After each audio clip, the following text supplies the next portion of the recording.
nice enough entrance though, and I can actually see the house out of my right window at the moment, and it might come into view. Well, it will do as we're driving down the hill, so that should be a nice little view in a second.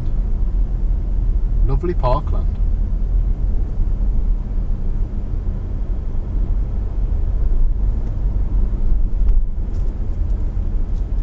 And now the house should come into view, and that looks gorgeous, that does, as you drive in. Absolutely beautiful. And this is a Elizabethan house, what they called an Elizabethan prodigy house, and this is one of the most famous of those prodigy houses.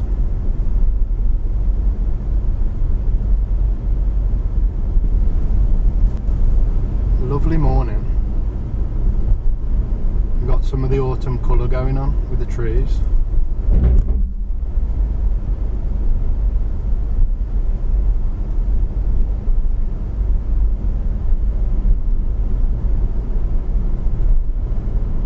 Yeah, this is a lovely little place, this is. Well, not a little place, very large place.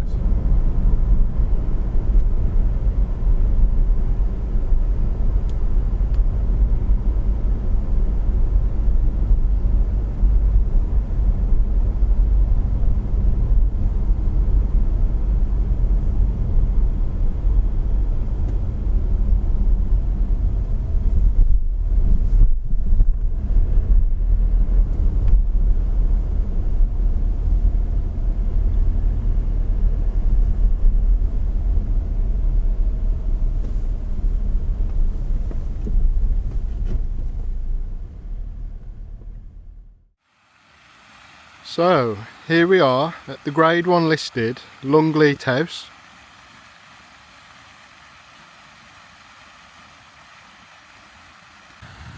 And this is a leading and early example of an Elizabethan prodigy house.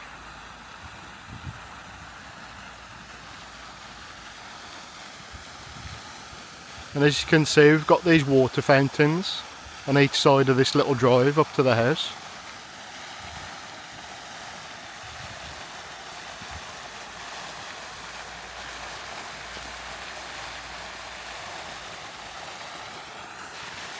And if we turn backwards,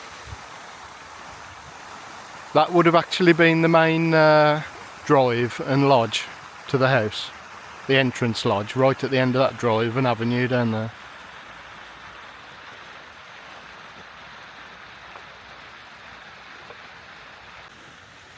The house was built between 1568 and 1580 by Sir John Thynne, whose descendants became the Marquesses of Bath and own Longleat to this day.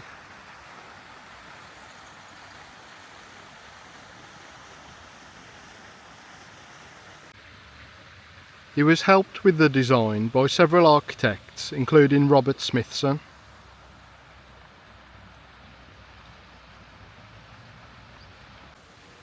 Thynne was heavily involved in its design, as he was determined to create a truly remarkable home, one that would impress Queen Elizabeth I enough to entice her to visit, cementing Sir John's position in society.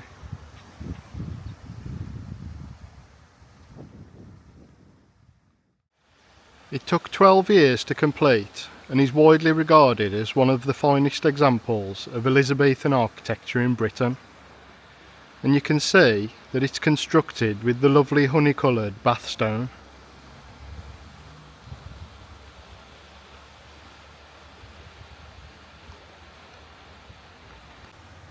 On this front you can see that there's a central Doric portico with pediment displaying the Thynne family arms.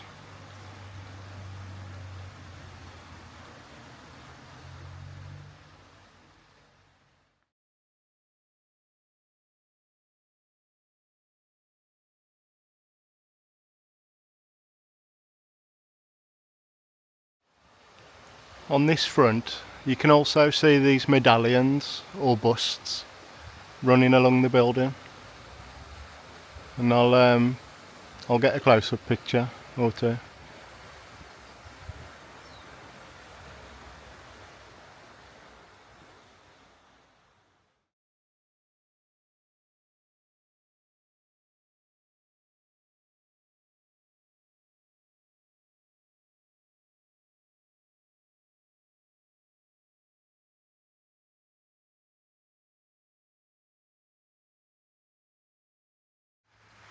There are also these seemingly classically styled statues running across the top of the roof.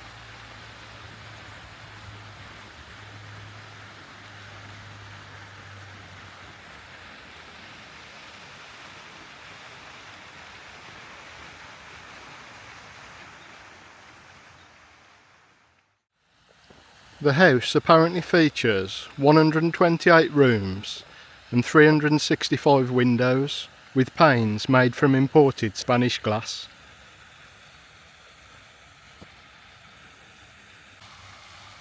"112 craftsmen and labourers worked on the house, and it cost the equivalent of £31 million in today's money to build."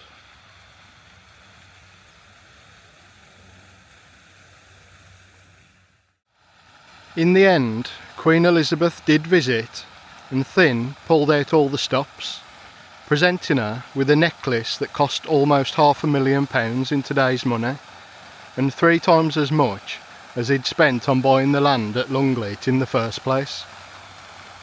Apparently, she was very impressed with her visit, as I suppose you would be.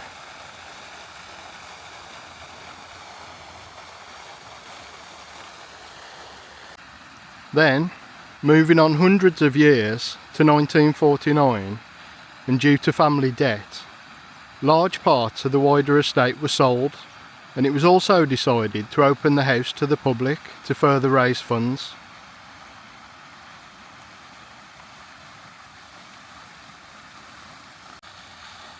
This proved to be a wise move, and hundreds of other country houses followed Longleat's lead over the following years.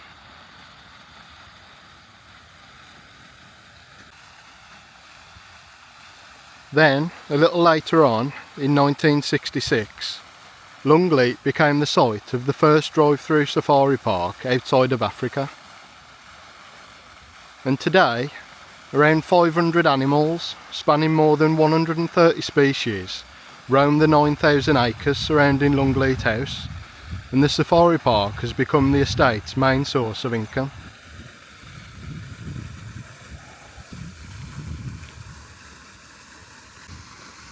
And you might have noticed this very large lion here, just in front of the house.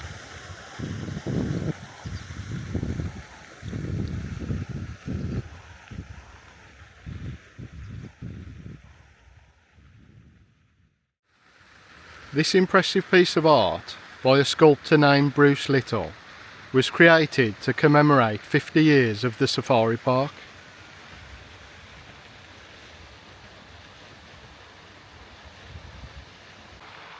It's believed to be made of bronze, and it's 8 metres long and 4 metres high.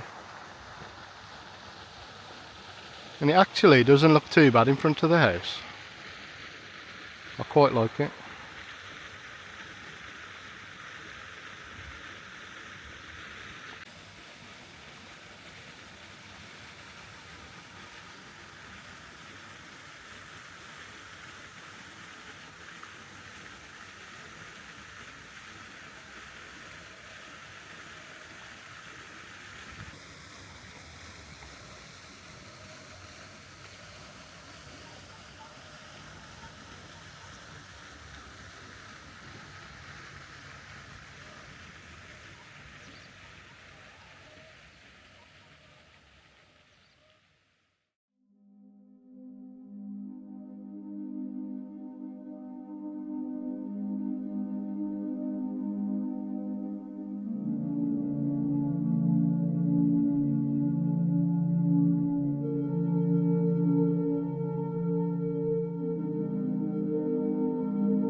So that was a little look inside the house, and this is what you see when you come out.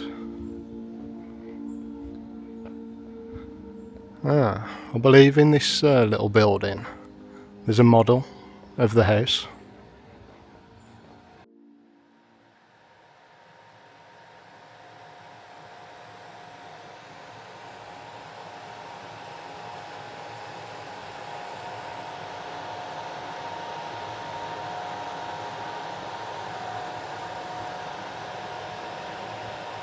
This is the front that we entered into and that we looked at earlier.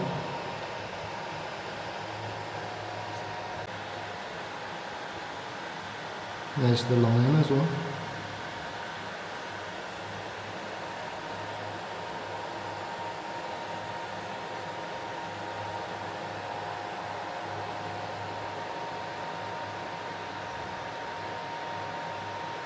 And you can see the roof too.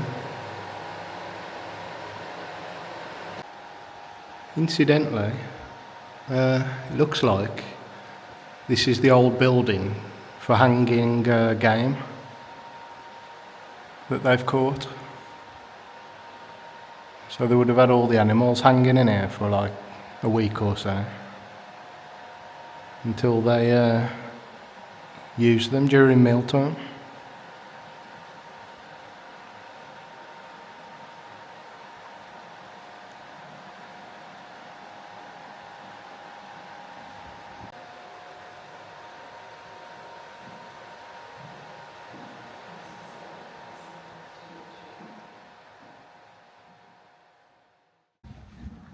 Yeah, so that was that building that we were just in with the model that would have been previously for hanging game.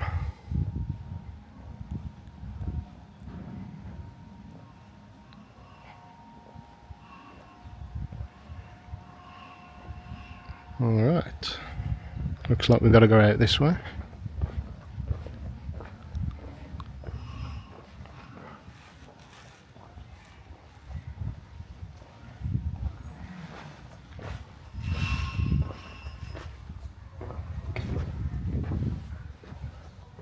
A bit of an arcade running across here, which is nice.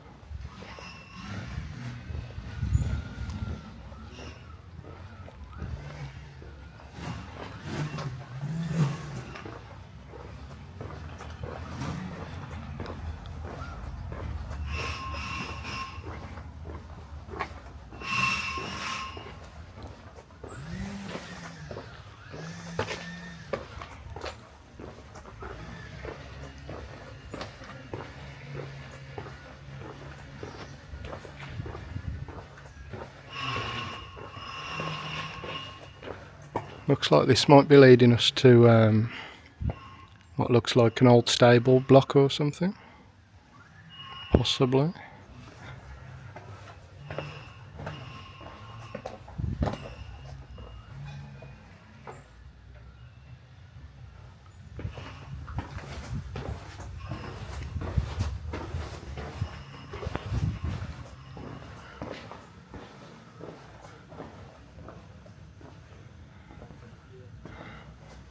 Nice old door.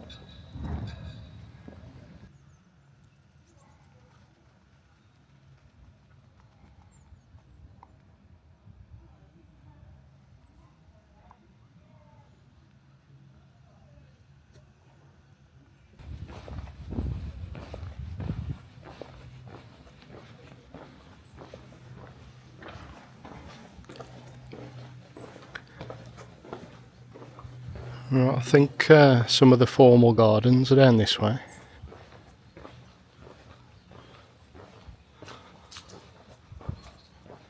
And here's the tennis court that the family probably still use. Almost certainly, actually.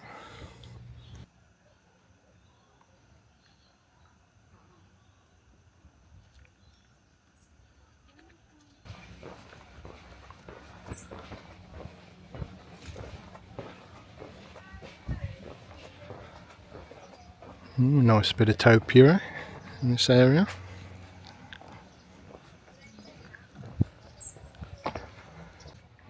You can see they take great care of the gardens here.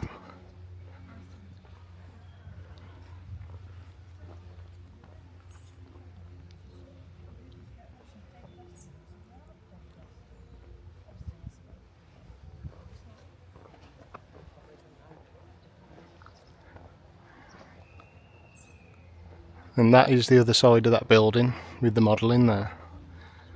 And then you can see the house above it.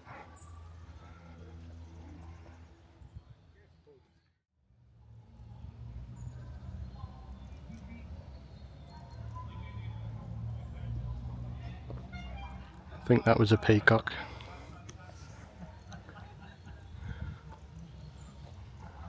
And then I have no idea what that is. Probably a peacock again actually, but in a different pose. And then, going down here, we have the orangery, which looks a very good example of an orangery from here.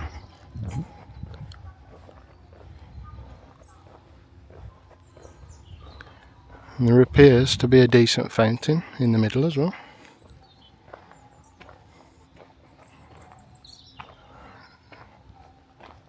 I think there are 4 urns in here.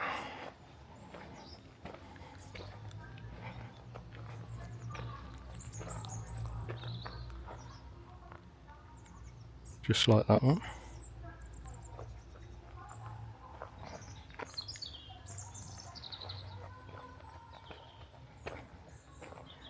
They're very well tended, these gardens. We are in October now, so they've had the best of their blooms, but there's still a fair bit of colour around. So this fountain in front of the orangery is grade 2 listed, and this dates back to the 19th century, and it's made of limestone. And as you can see, it sits in this circular pond.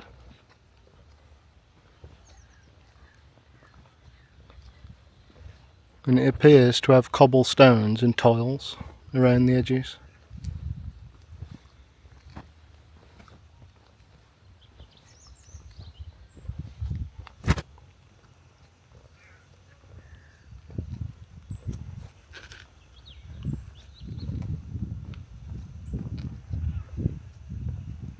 And as you can see, there's 3 cherubs or cupids around the bottom.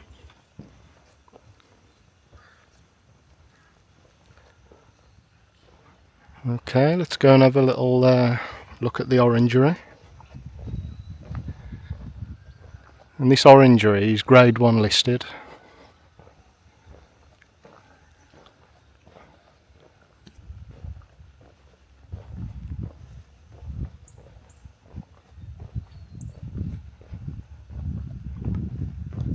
And this was apparently by Geoffrey Whiteville, who was responsible for a few of the buildings around the gardens and grounds. And this dates back to around 1807, and it's currently part covered in quite a bit of foliage, but that's probably the way they want it, 'cause it's being used as a cafe at the moment by the looks of it, so it probably keeps out a bit more of the intense sun.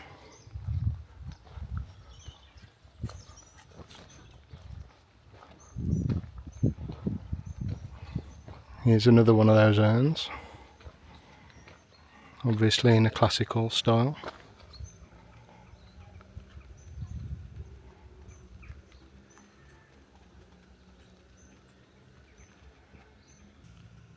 And as you can see, in this area, there's these sort of very low cut hedge mazes. And actually, I think more recent members of the family have been fans of creating these mazes, and there's a much larger one elsewhere. But yeah, I think that's more of a recent thing. But they're quite good. So yeah, we find these little creative sort of hedges and mazes around. And there's the back of the house again.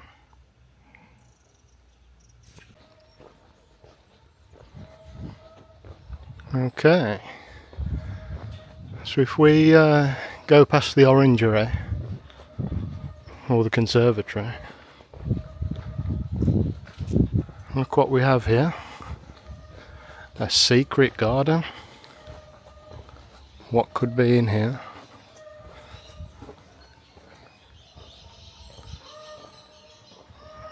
I don't know, but I can hear birdsong in the distance. Okay, bit of modern art here.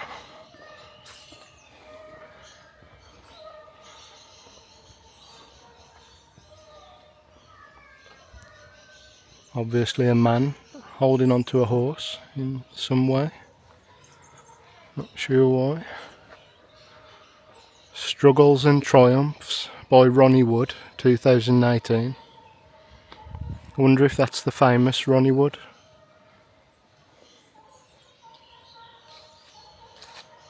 Something to research, I suppose. Something to Google.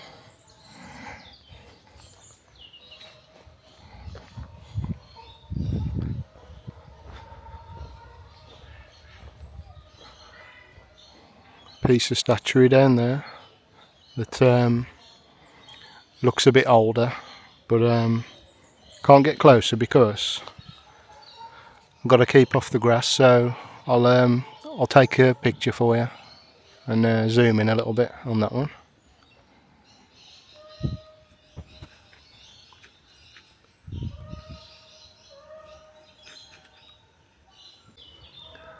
And we've got this little bit of sculpture here. Not sure what this is at all. Any ideas?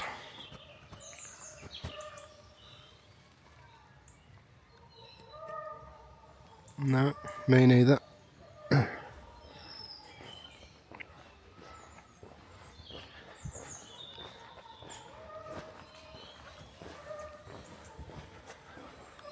don't think there's a lot going on in the secret garden. There's that statue again.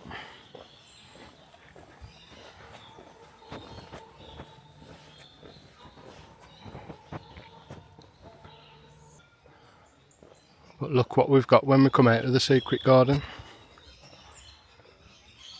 We've got the miniature railway. I'm definitely going to have a go on this later, if it's running.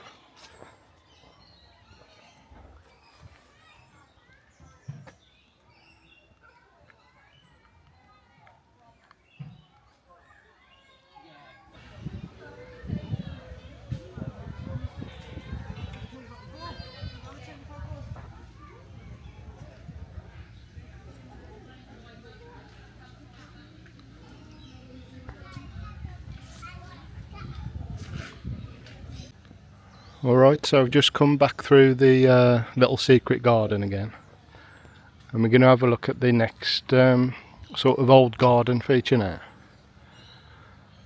And this appears to be it here.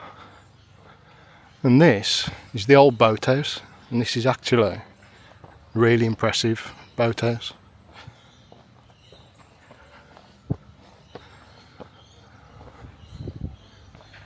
And you should be able to see exactly how it works here. You can see the entrance down there where you would have gone in and out on your boats. And you can see the platforms running around the outside there.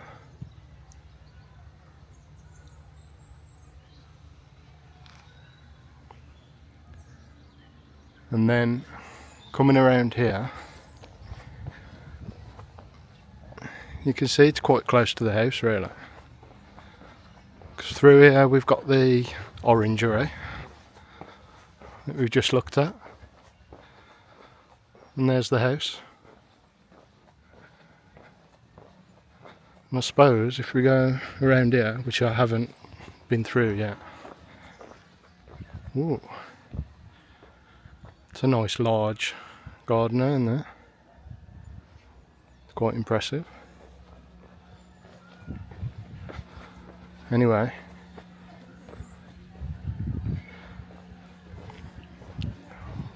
I think that's like the main lake in the park there.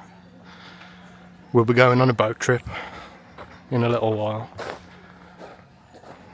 But yeah, look, this is the front of that boathouse.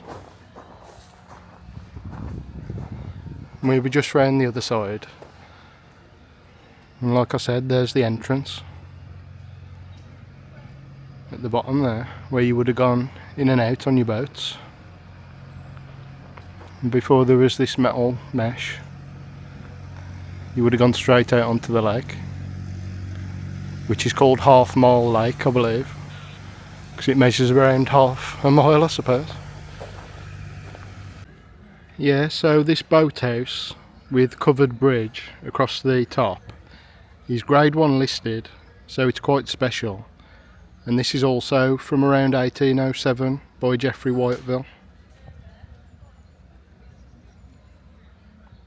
And that's a really nice looking structure. Alright, so let's have a little walk through there, through the covered portion on the bridge. Oh, let's lose focus there.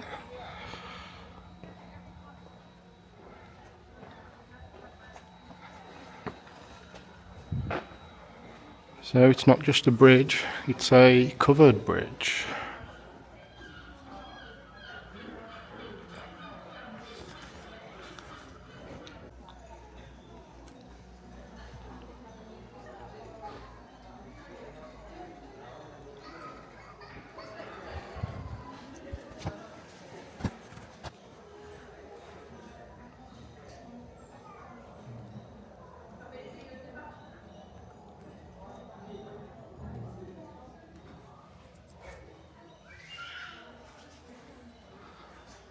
And interestingly, this is a nice bit of trivia. You see this avenue of trees here? Well, Tony Braxton, the R&B singer, actually made a video here back in the 90s. And in the video you can see her walking through here and singing and whatever. That's a lovely tree-lined avenue, that is.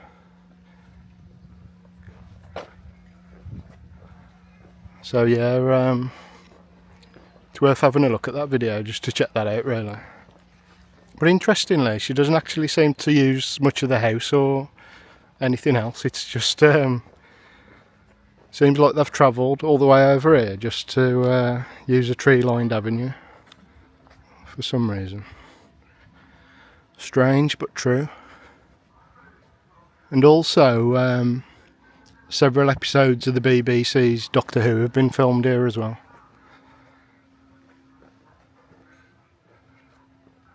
And this just looks out on the parkland and the back over to the lake and the boat again. Like I say, hopefully I'll go on a little boat trip.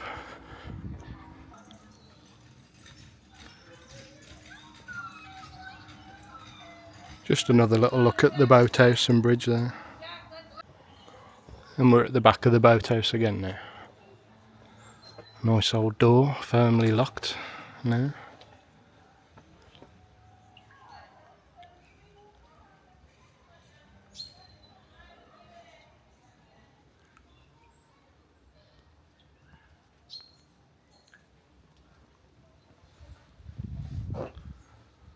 Okay, so moving on. There's supposed to be a massive maze here somewhere. So I'm going to try and find that. These are nice.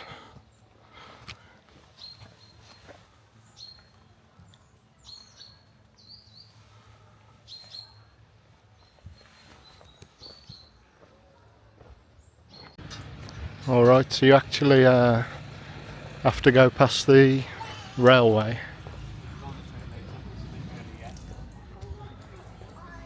And then you have to go down here.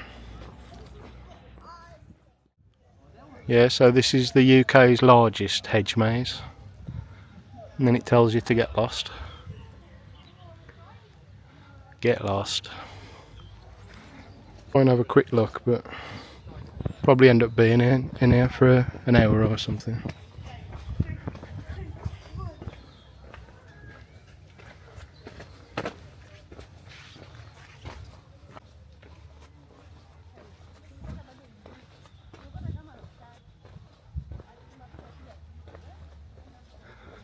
Okay, so hopefully I've found one of the towers where you can get a view over the maze. Aha.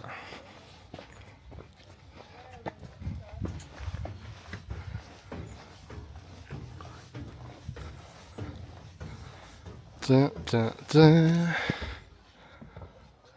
Ah, so you can see the size of it from up here. Look at that.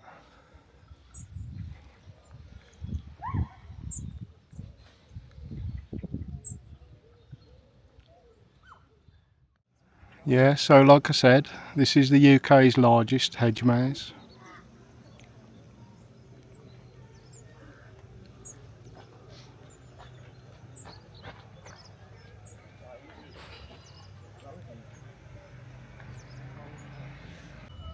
It was created in 1975 and the layout was by maze designer Greg Bright. And there are over 16,000 English yews which form the walls surrounding a central tower, which I'm standing on now.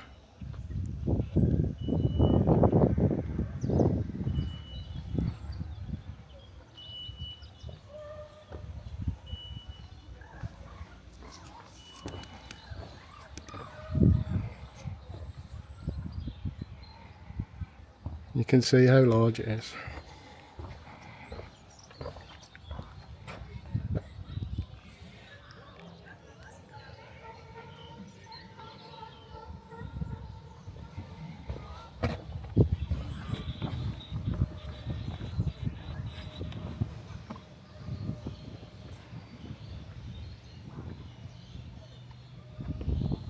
Okay, let's try and get out of here. I've just popped into the bat cave. There are actual bats flying around in here. Don't know if you can see them or not.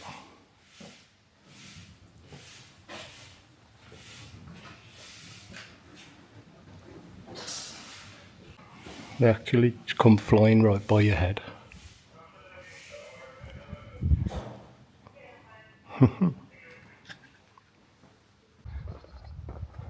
Okay, so now I'm just by the Tony Braxton Avenue of trees. Just to have a quick look at, I think this is the east side of the house.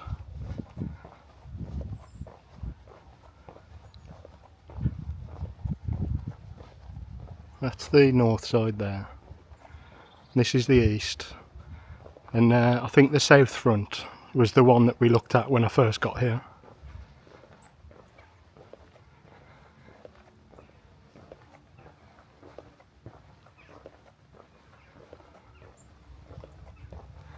Nice balustrades.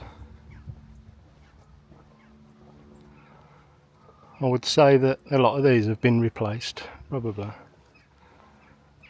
They look good. You can tell by the difference in the colour.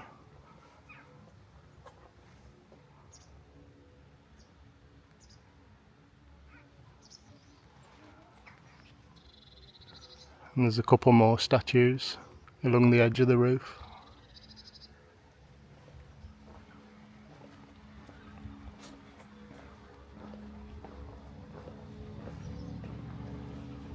And then looking out from the east front, lovely view of the parkland. And the lake runs across the middle of the scene until you can see it opening up further in the distance over there.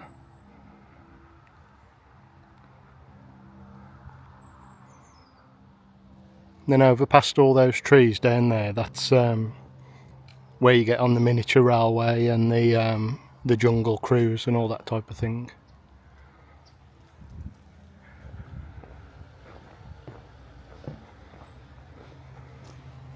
That leads to the cellars and the servants' areas down there.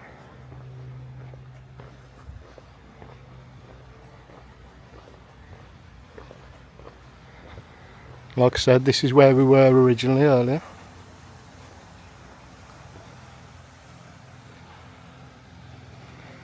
And there's the Longleat lion again. And I'm just going to pop over the side over here.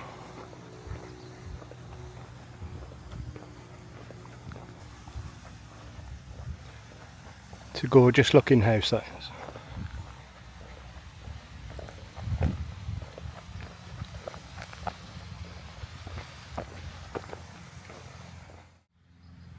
Some very nice looking ornate iron gates here.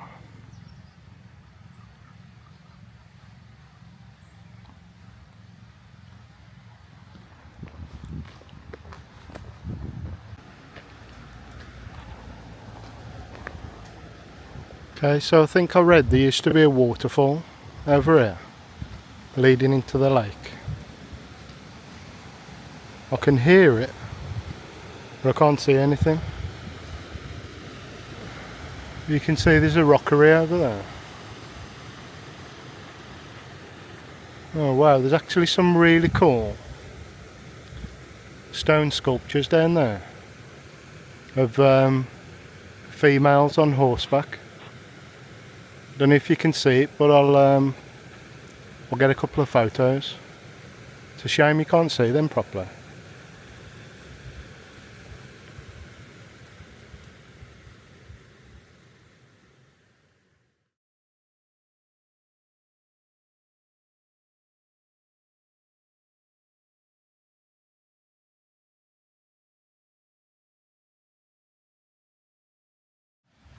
Yeah, if you move down slightly you can see them a little better from this angle. But I've already took those photos for you now, so you've seen it from this angle already, a bit closer up.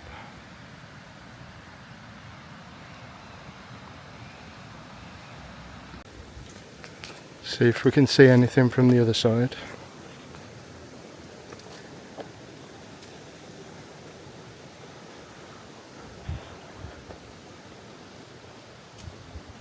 No, you can't see anything of the waterfall. You can see how the lake opens up from this bridge.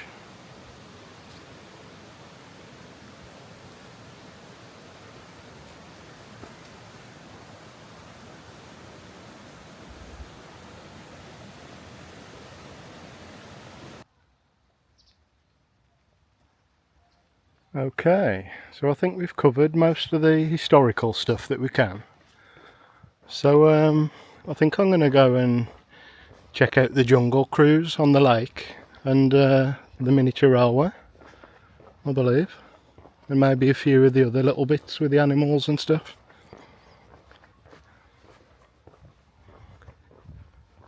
Some more interesting hedges.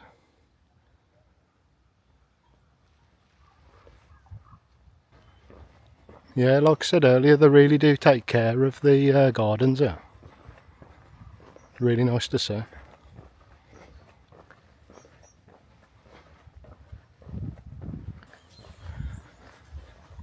Walk through the Braxton Avenue again.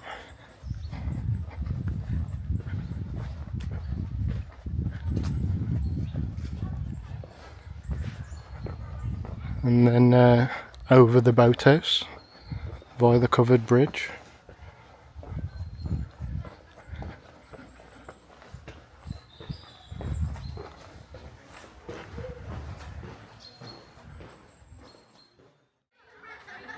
This is the jungle cruise.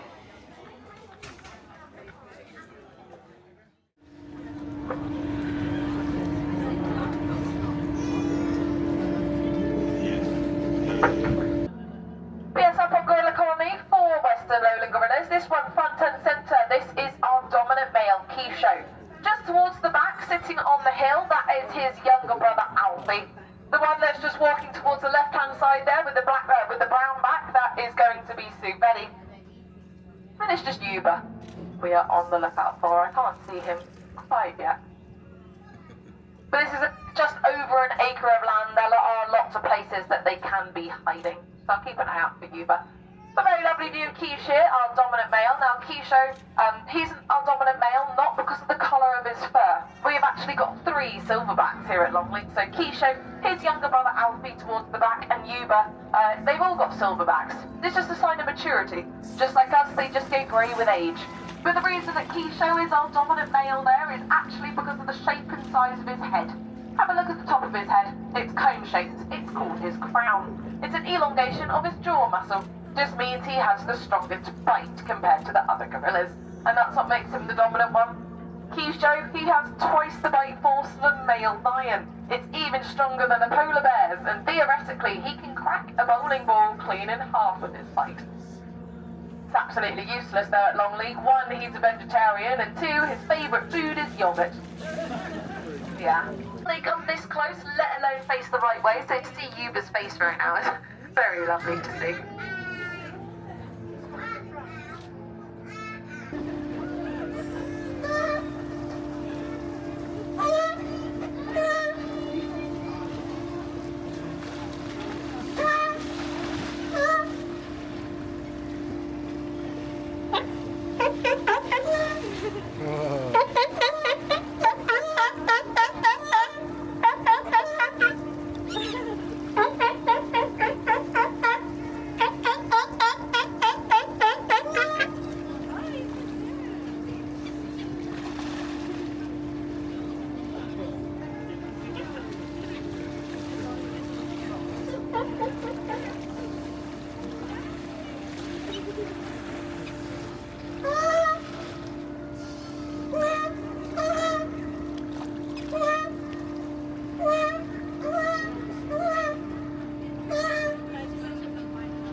Towards the quay, so I'd like to ask everyone just to remain seated for me until we are fully docked and the gates are open, just in case we get a bit of a bump. I just don't want anybody to fall over and hurt themselves at this late stage. I would also recommend to go wash your hands if you've fed the sea lions. There's a wash station just past the statue of the hippo. There are toilets there as well, and you can have a look at your photos at the kiosk. And as you exit, you're going to get a lovely view of our red panda. That is Emma, just on top of the barrel over there, so keep an eye out for her. If you do have any questions, you're more than welcome to ask any of the crew as you disembark, but from myself, Izzy, your incredible driver Max, thank you very much for coming aboard the Lady Lenka. Enjoy the rest of your day here at Longleat. Thank you very much.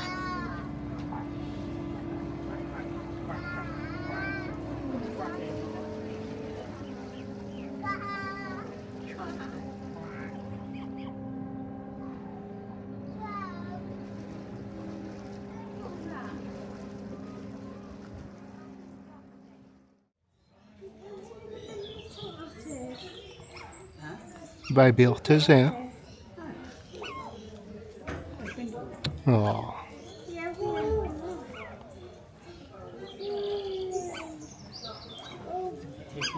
Here he goes.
But it just helps camouflage them in, so like when they're up the top, sometimes we can barely spot them, they just blend into the lights.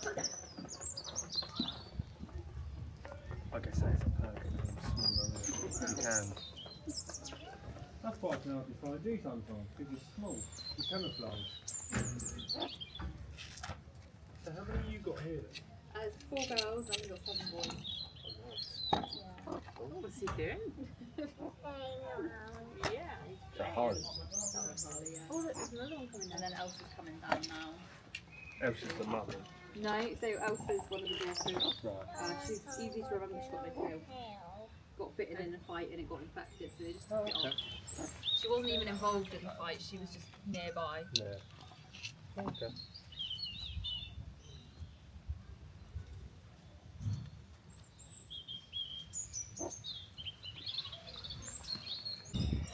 See if the train's running or not.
Okay, so that was the train ride, and it was nowhere near as good as the jungle cruise.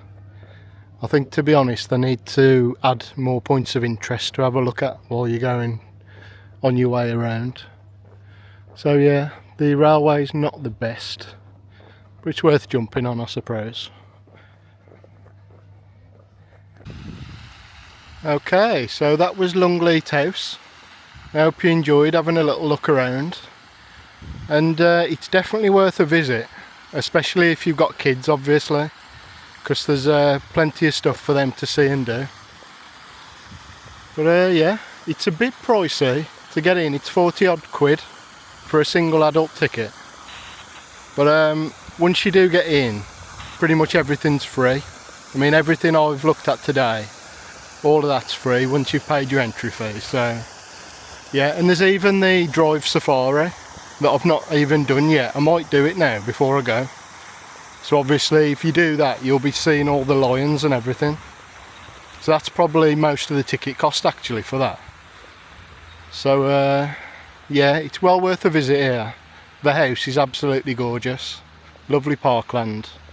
And you can see a few historical garden features and stuff like that. And like I've already said, you've got all the other stuff, like the boat safari and the railway, and seeing the animals they've got around the house and stuff like that. So yeah, I hope you enjoyed watching it, and thanks a lot for watching as usual, and I always appreciate it. And I'll see you next time. Thanks a lot.